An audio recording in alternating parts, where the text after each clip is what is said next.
여러분들 내로남불이라는 말 혹시 아시나요? 내로남불, 이게 뭔가 무슨 사자성어지? 이렇게 생각하실 수도 있는데요.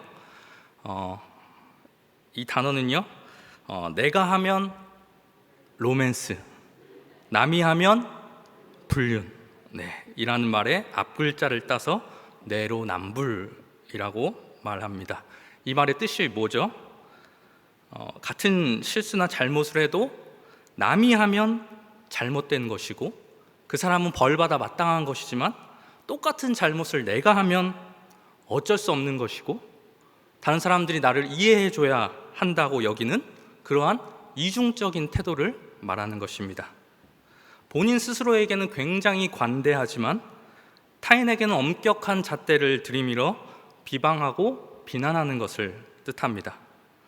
그런데요, 여러분, 우리가 잘 생각해 보면요, 우리도요, 알게 모르게 내로남불할 때가 굉장히 많습니다. 여러분, 한번 잘 생각해 보십시오. 언제 우리가 내로남불하나요? 운전하실 때 여러분들 한번 생각해 보십시오. 우리가 운전할 때 내가 너무 시간에 촉박해요. 지금 출근을 해야 되는데, 지금 30분까지 출근을 해야 되는데 지금 29분입니다. 또 초행길을 가다 보면 나도 모르게 차선을 잘못 들어갈 때가 있죠. 그러면 어쩔 수 없이 뭘 해야 됩니까? 끼어들기를 해야 될 때가 있죠. 그럴 때 우리는 남들이 끼어든다고 빵빵거리면 뭐라고 생각합니까? 뭐라고 이야기하죠? 에휴, 저 배려심도 없는 인간, 양보도 할 줄 모르는 나쁜 놈, 그렇게 우리 생각을 하죠. 그런데요, 반대의 입장이 돼서요, 오늘은 지각을 하지 않았어요. 그래서 나는 여유 있게 지금 출근을 하고 있는데요, 누군가 내 앞에 갑자기 급하게 끼어들기를 하는 거예요. 그러면 우리는 그때는 어떻게 생각을 합니까? 태도가 돌변하죠. 이때에는 저 끼어들기를 한 놈이 천하의 죽일 놈이 됩니다. 자기만 아는 이기적인 놈, 나쁜 놈 취급을 하죠. 여러분, 이거는 다른 사람의 이야기가 아니고요, 저의 이야기입니다. 여러분, 또 우리가 내로남불할 때가 있죠. 어르신분들, 아들도 있고 딸도 있으신 분들 계시죠? 아들 장가 보내고 딸 시집 보낸 분들도 내로남불할 때가 굉장히 많이 있습니다. 결혼한 딸 집에 가서 저녁을 먹는데 딸은 아무것도 안 하고 있어요. 사위가 앞치마를 두르고 음식을 하고 설거지를 하고 있으면 장모님 된 입장에서 어떻게 생각을 합니까? 우리 딸 참 시집 잘 갔다, 저렇게 다정다감하고 좋은 남편 만나서 참 다행이야, 이렇게 생각을 하죠. 그런데 똑같은 상황입니다. 결혼한 아들 집에 갔어요. 가서 똑같이 저녁을 먹는데 거기도 마찬가지로 며느리가 아무것도 안 하고 있는 거예요. 그런데 내 아들은 앞치마를 들고 음식을 하고 설거지를 하고 과일을 깎고 있으면 여러분들 뭐라고 말합니까? 아이고, 아들 잡아먹는 못된 며느리가 우리 집안에 들어와가지고 내 귀한 아들만 고생하는구나. 여러분, 우리 이렇게 생각하지 않나요? 사실 두 상황이 똑같은 상황이죠. 근데 우리가 이중적인 잣대를 놓고 상황을 바라보니 사위가 집안일 하는 것은 좋아 보였지만 내 아들이 집안일 하는 것은 있을 수 없는 일이라 여긴 것입니다. 우리가 이렇게 내로남불할 때가 참 많이 있습니다.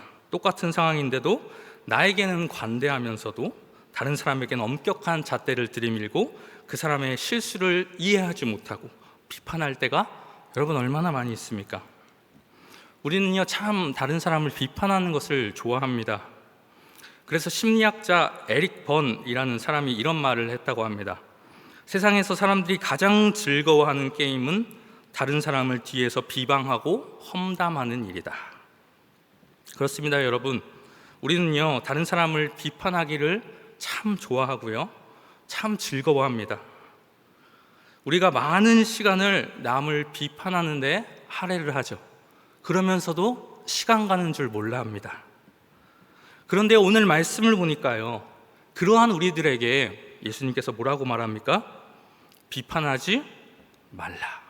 1절 말씀을 보니까 시작부터 예수님께서 단도직입적으로 우리에게 명령하고 있습니다. 너희는 비판을 받지 아니하려거든 비판하지 말라. 우리는 굉장히 비판하기를 좋아하는데요, 예수님께서 우리에게 경고하시는 거예요. 뭐라고요? 비판하지 말라고요. 그런데 우리가요, 여기 오늘 본문을 본격적으로 살펴보기 이전에 이 말씀을 보면서 우리가 오해하지 말아야 할 것이 있습니다. 여기서 예수님께서 비판하지 말라고 하신 말씀이 우리가 아무런 비판도 하지 말고 그냥 무조건적으로 모든 것을 다 수용하고 받아들이라고 하신 말씀은 아니라는 것입니다. 여기서 예수님께서 사용하신 이 비판하다라는 단어는요, 문맥에 따라서 굉장히 다양한 의미로 해석이 됩니다. 첫 번째로는요, 법정에서 사용되는 의미로도 사용이 되었어요. 시시비비를 가리기 위해서 재판하다라는 그러한 의미를 가지고도 있습니다. 또 두 번째로는요, 어떤 것을 평가하거나 어떤 것을 분석한다는 의미도 가지고 있습니다. 그래서 이 의미를 우리가 생각해 보면 판단하다라는 말과 굉장히 비슷하게 그런 의미를 가지고 있다는 것을 우리가 또 볼 수 있습니다. 그런데요, 오늘 말씀에서 예수님께서 제자들에게 명령하시는 것은요, 이런 판단을 너희가 하지 말아라 라고 말씀하신 게 아니라는 것입니다. 너희는 재판도 하지 말고 어떤 것을 평가하지도 말고 분석하지도 말고 옳고 그른 것을 따지지도 말고 참과 거짓을 분별하는 그러한 일도 해서는 안 된다라고 말씀하신 것이 아니라는 것이죠. 오히려 예수님께서는요, 제자들을 향해서 그런 비판들, 옳고 그른 것을 따지고 참과 거짓을 분별하고 또 재판에서 시시비비를 가르는 그러한 비판은 오히려 우리가 해야 한다, 그런 능력을 우리가 길러야 한다고 예수님께서는 말씀하셨습니다. 오늘 당장 본문 6절 말씀에서도 거룩한 것이 누구에게 어울리는지 판단할 것을 우리에게 요구하셨습니다. 또 다른 말씀에서는 제자들에게 무엇을 요구하셨습니까? 거짓 선생들을 너희는 폭로하라 라고 말씀하시기도 하셨습니다. 그러니까요, 이러한 비판들은요, 예수님께서 금하신 비판들이 아니었어요. 그러면 예수님께서 오늘 말씀에서 비판하지 말라고 하신 그 비판은 무엇일까요? 여기서 예수님께서 말씀하신 비판은 우리는 이미 다 그 의미는 알고 있습니다. 다른 사람에 대해서 그의 잘못이나 약점을 채잡아서 나쁘게 말하는 그런 비판적인 태도를 말하는 것이죠. 상대방의 허점과 약점이 눈에 보일 때 그것을 헐뜯고 비난하고 그런 태도를 예수님께서는 지금 가지지 말라고 말씀하고 있는 것입니다. 왜 그렇습니까? 예수님께서는 다른 사람을 비판하지 말아야 할 그 중요한 이유에 대해서 우리에게 말씀을 해주십니다. 우리 1절과 2절 말씀을 다시 한번 읽어보도록 하겠습니다. 시작. 비판을 받지 아니하려거든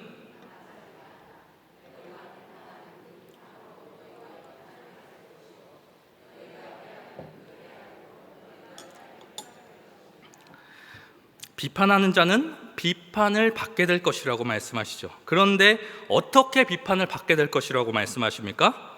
다른 사람을 비판했던 그 비판으로 하나님께 비판을 받게 될 것이다 라고 말씀하십니다. 다른 사람을 헤아렸던 그 헤아림으로 하나님께 헤아림을 받게 될 것이라고 말씀하십니다.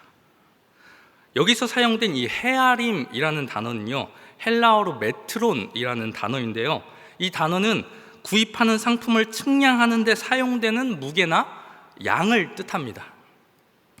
여러분, 우리가 수산물 시장 같은 곳을 가면요, 저울로 그 무게를 재서 값을 매기지 않습니까? 그런데 요즘은 많이 그런 게 사라졌지만 예전에 일부 나쁜 상인들은 어떻게 했습니까? 저울을 교묘하게 조작을 했어요. 그래서 실제 무게보다 조금 더 나가게끔 그렇게 만들어서 소비자에게 바가지를 씌웠습니다. 찾아보니까 여러분, 이러한 일을 뭐라고 하는지 아세요 혹시? 저울치기라고 한다고 하더라고요. 저울을 속여서 더 무게가 많이 나가게끔 해서 더 많은 돈을 받는 것, 그거를 저울치기 한다고 하더라고요. 그것처럼요, 우리도요, 다른 사람을 평가할 때 이 저울치기 한 그 저울같이 남을 볼 때 더 가혹하고 엄격한 기준을 가지고 다른 사람을 판단하고 또 우리가 그것을 가지고 비판한다면 하나님께서 어떻게 하신다는 거예요?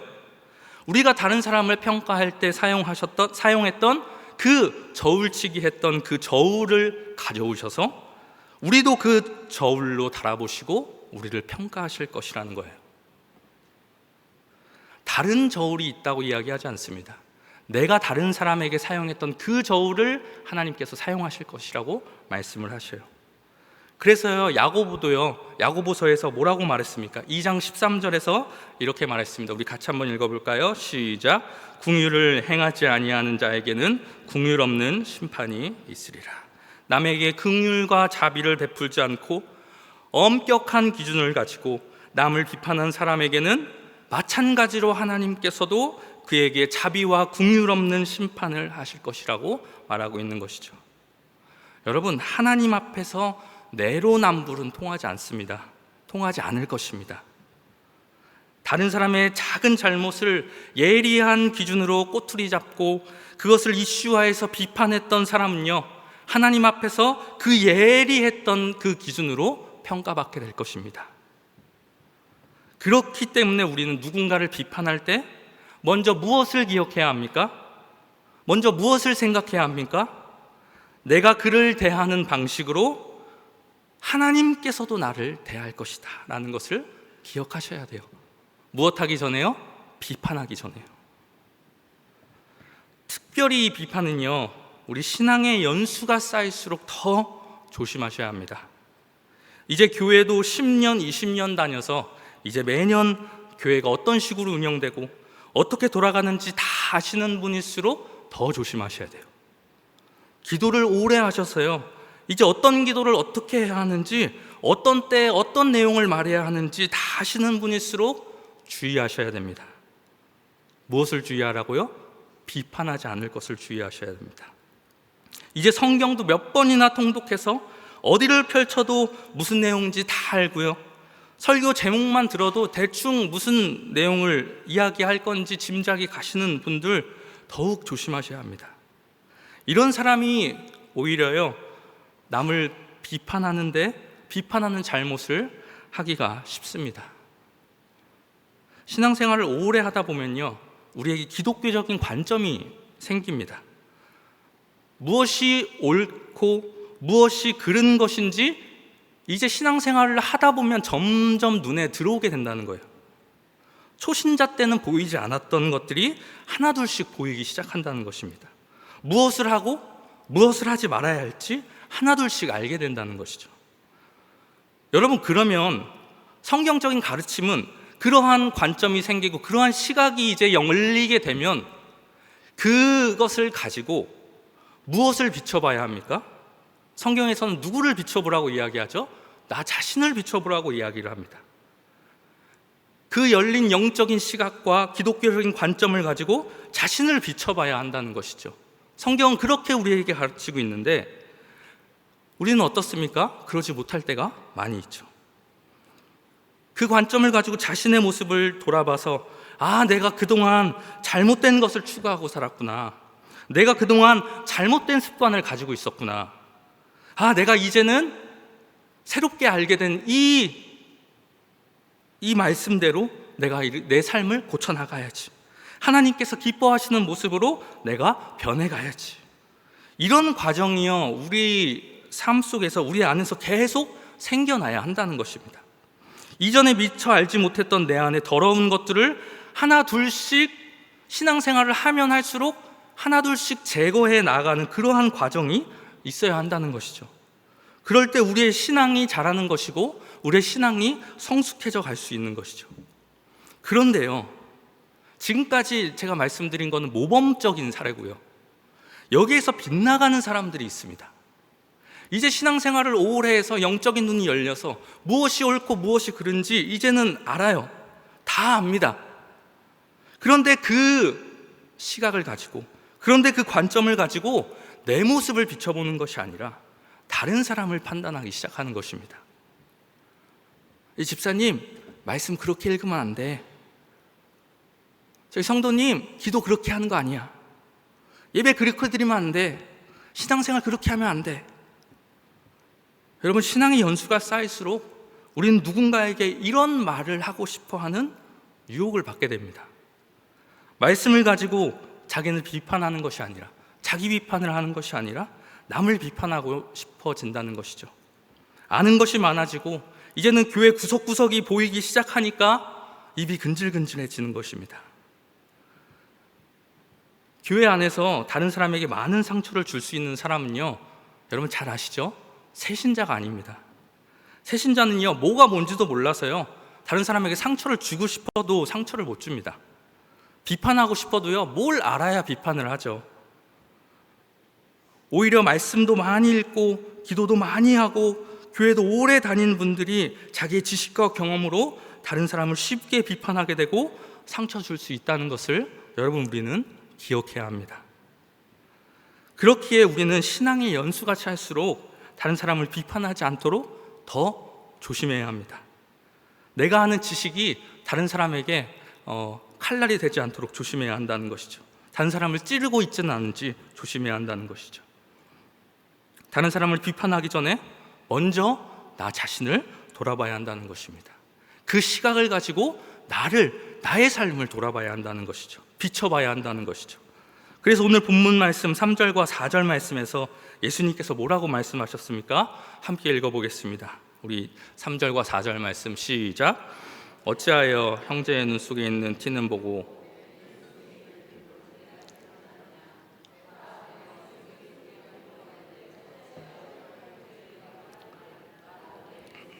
티를 빼라 하겠느냐. 예수님께서 지금 무엇을 말씀하고 계신 것입니까? 다른 사람의 눈에 있는 작은 티를 지적하기 전에 자기 눈에 있는 들보부터 봐야 한다는 것입니다. 남이 가진 작은 티와 같은 작은 잘못을 보며 그를 비판하기 이전에 먼저 나에게 들보와도 같은 허물이, 연약함이 있지는 않은지 돌아보고 점검해 봐야 한다는 것입니다. 남을 비판하기 전에 자신을 먼저 돌아보는 이 작업이 반드시 필요하다는 것입니다. 여러분 5절 말씀을 보십시오. 외식하는 자여 먼저 내 눈 속에서 들보를 빼어라. 그 후에야 밝히 보고 형제의 눈 속에서 티를 빼리라. 다른 사람의 눈에 있는 티를 흠잡고 빼려고 하기 이전에 뭘 하라는 거예요? 자기 눈에 있는 들보를 빼내려고 노력해야 한다는 것입니다.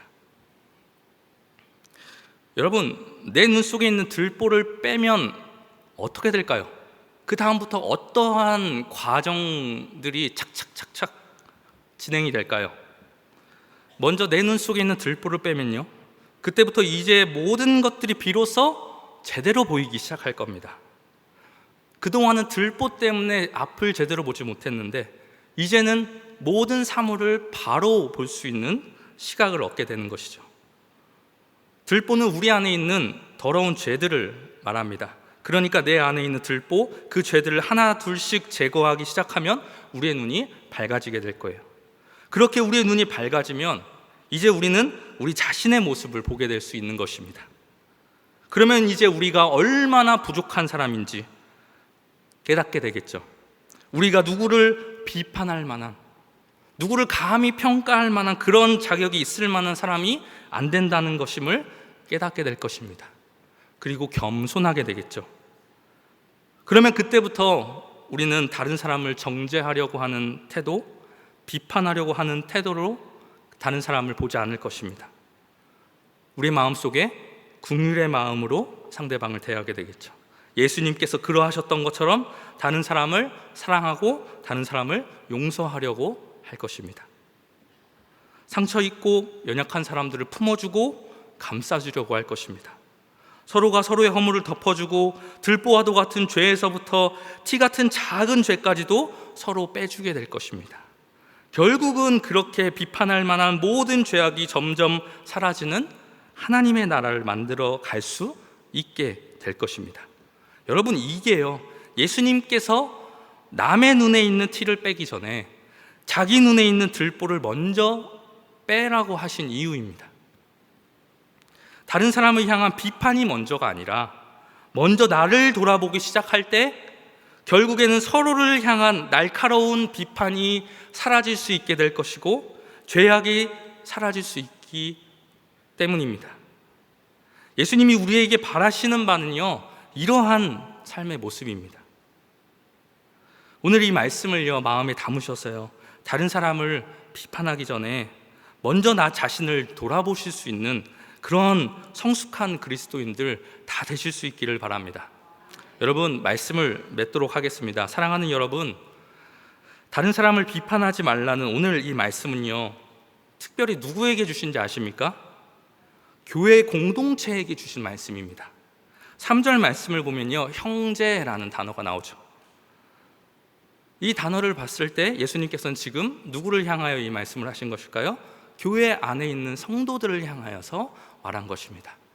너희들 성도들끼리 서로 비판하지 말아라, 이 이야기를 하신 것이죠. 그렇기 때문에 우리는요, 물론 우리가 세상에 있는 사람들을 대할 때도 비판하지 않도록 조심해야 하지만, 특별히 교회 공동체 안에 있는 지체들을 대할 때는요, 어떻게 해야 돼요? 더욱 비판하지 않도록 조심해야 합니다. 여러분, 밖에 나가보면요, 예전에는 교회를 다녔지만 지금은 교회를 다니지 않는 사람들 너무나도 많이, 너무나도 쉽게 찾아볼 수 있습니다.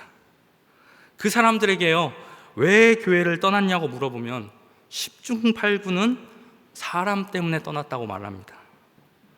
교리 때문에, 나는 기독교의 교리가 마음에 안 들어서 떠났습니다. 나는 그걸 이해할 수 없어서 떠났습니다. 나는 예수님 때문에 예수님한테 실망해서 교회를 떠났습니다 라고 말하는 사람, 여러분, 거의 없습니다. 누구에게 상처받고 누구에게 실망해서 교회를 떠나는 거예요? 먼저 믿었던 사람들에게 상처받고 먼저 믿은 사람들에게 실망해서 교회를 떠나게 되는 것입니다. 자기 들보는 보지 않고 남의 티 가지고 비판하고 싸우는 그러한 교인들의 갈등, 거기에 대한 실망으로 사람들이 교회를 떠나게 되는 거예요. 세상 공동체와는 다를 것을 기대하고 들어왔는데 막상 들어와 보니 세상 공동체와는 별반 다를 것이 없다는 거예요. 아니, 오히려 세상 사람들보다 더 높은 기준과 잣대를 가지고 남들을 더 비판하고 더 당을 만들고 짓고 싸우는 그러한 모습을 보고 사람들이 도망쳐 나가는 거예요. 사랑하는 여러분, 여러분은 어떻습니까? 여러분은 세상 사람들과는 다른 그러한 천국 백성의 모습으로 살아가고 있습니까? 내가 남을 비판한 그 비판으로 나도 비판받게 될 것을 기억하며 다른 사람을 비판하지 않으려고 노력하면서 살아가고 계십니까? 다른 사람을 비판하기 이전에 먼저 나에게 더 큰 비판거리가 있지는 않은가? 여러분, 스스로 돌아보고 있습니까? 그것을 없애려고 애쓰고 있습니까? 혹시 내로남불의 그 이중적인 잣대를 가지고 나에게는 관대하지만 다른 사람에게는 엄격한 잣대를 들이밀며 다른 사람을 비판하고 판단하고 있지는 않습니까? 자기가 더 큰 죄와 허물을 가지고 있으면서도 그것에 아랑곳하지 않고 다른 사람의 작은 죄와 허물을 파헤치고 둘추어서 상처를 주고 있지는 않습니까? 부디 오늘 말씀을 여러분들 마음 깊은 곳에 잘 새겨 넣으셨어요. 비판하지 않는 삶을 살아가시는 저와 여러분들 될 수 있기를 주님의 이름으로 축복합니다. 내 눈에 조금 부족해 보인다 할지라도 먼저 나를 돌아보고 예수님께서 나에게 그러하셨던 것처럼 긍휼의 마음으로 너그럽게 이해하고 포용해 줄 수 있는 그런 하나님 나라 백성들, 여기 모인 모든 분들 다 될 수 있기를 주님의 이름으로 축복합니다. 기도하겠습니다.